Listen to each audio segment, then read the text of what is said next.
కాకినాడ జిల్లా ప్రతిపాడు నియోజకవర్గం ప్రతిపాడులో జరిగిన వైద్య ఉద్యోగి ఇంట్లో హరణకు గురైన నగదు రికవరీ. దొంగతనానికి పాల్పడిన వారు 20 సంవత్సరాల యువకులే. ప్రధాన సూత్రధారి వైద్య ఉద్యోగి అన్న కొడుకే. బీటెక్ చదువుతున్న విద్యార్థులు చెడు అలవాట్లకు బానిసలై దుర్వ్యసనాలకి పాల్పడినట్లు చెబుతున్న పోలీసులు. 16.5 కాసుల బంగారం, 2.5 లక్షల నగదు పట్టుకున్న పోలీసులు. పెద్దాపురం డీఎస్పీ లతాకుమారి ఆధ్వర్యంలో ప్రతిబాబు, సిఐ శేఖర్ బాబు, ఎస్ఐలు, పోలీసు సిబ్బంది సహకారంతో దొంగల్ని సొత్తును పట్టుకున్నారు. సుమారు 22.5 కాసులు బంగారం వస్తువులు, అదేవిధంగా 3 లక్షల రూపాయలు నగదు దొంగిలించబడినట్లుగా ఫిర్యాదు రావడం, ఆ ఫిర్యాదుపై కేసు నమోదు చేసి జిల్లా ఎస్పీ గారి యొక్క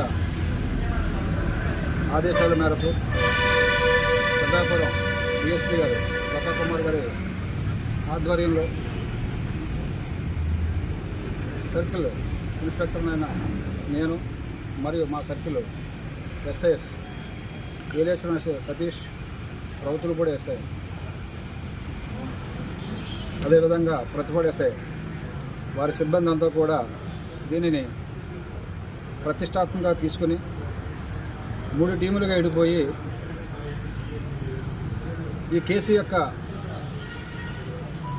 మూలాలను శోధించి ఇందులో ఈ దొంగతనాన్ని పాల్పడిన వారిని పట్టుకోవడం జరిగింది. ఈ సాయి శరణ్ యొక్క మరొక స్నేహితుడైన బన్నీ అనే గణేశ్వర్కి ఇచ్చి కొంత 2-3 రోజులు దాయించడం జరిగింది. అలా ఈ కేసుని టెక్నికల్గా అన్ని కోణాల్లో దర్యాప్తు చేసి ఈ కేసును శోధించి ఇందులో నేరాలకు పాల్పడిన వారిని, సహకరించిన వారిని కూడా అదుపులోకి తీసుకుని 2,50,000 రూపాయలు నగదు, అదేవిధంగా 16 కాసుల బంగారాన్ని కూడా రికవరీ చేసి ఈరోజు ప్రెస్ మీట్ పెట్టడం జరిగింది. అయితే ఈ ప్రెస్ మీట్ ముఖంగా తల్లిదండ్రులందరికీ కూడా నా విజ్ఞప్తి ఏంటంటే, ముఖ్యంగా యువకులు, చదువుకునే పిల్లలు ఇంట్లో ఉన్నప్పుడు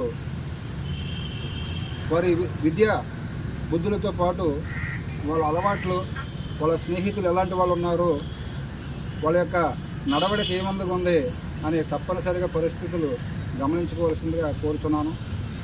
ఎందుకనంటే ఈ చెడు వ్యసనాలకు బానిసలై ధూమపానం, త్రాగుడు, ఇలాంటి గంజాయి మొదలగు ఇలాంటి అలవాట్లకు బానిసలై సొంత ఇంట్లోనే దొంగతనానికి పాల్పడే పరిస్థితులు వచ్చాయి.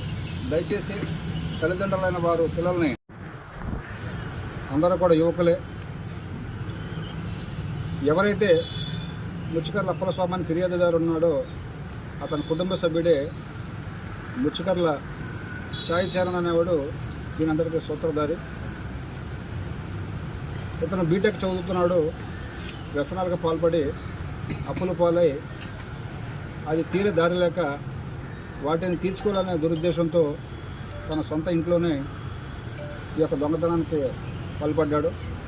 దానికి అతని చిన్ననాటి స్నేహితులైన ప్రతిపాడు గ్రామస్తుడు అలుగుల అజయ్ వెంకటేష్, అతని స్నేహితులైన కాకినాడ వాస్తవ్యులు బలసాడి ధనుష్, పంతాడి సత్యసాయి అనే వాళ్ళ సహాయం తీసుకోవడం జరిగింది. ఈ యొక్క ఇంట్లో ఎప్పుడు ఎవరు బయటికి వెళ్తారు, తాళాలు ఎక్కడ ఉంటాయని చెప్పేసి ఆనుపానం తెలిసిన వ్యక్తి కనుక ఇంటిలో ఎవరైనా సమయంలో 20వ తారీఖు మధ్యాహ్నం సుమారు 2:30 గంటలకు వాళ్ళని పిలిపించి నలుగురు కలిసి ఇంట్లోకి వెళ్ళి యాజిటీజ్గా తాళాలు తీసి దొంగతనం చేసి బంగారపు వస్తువులను, నగదును దొంగిలించుకుపోయి ఇవి వాళ్ళ దగ్గర ఉంటే కనుక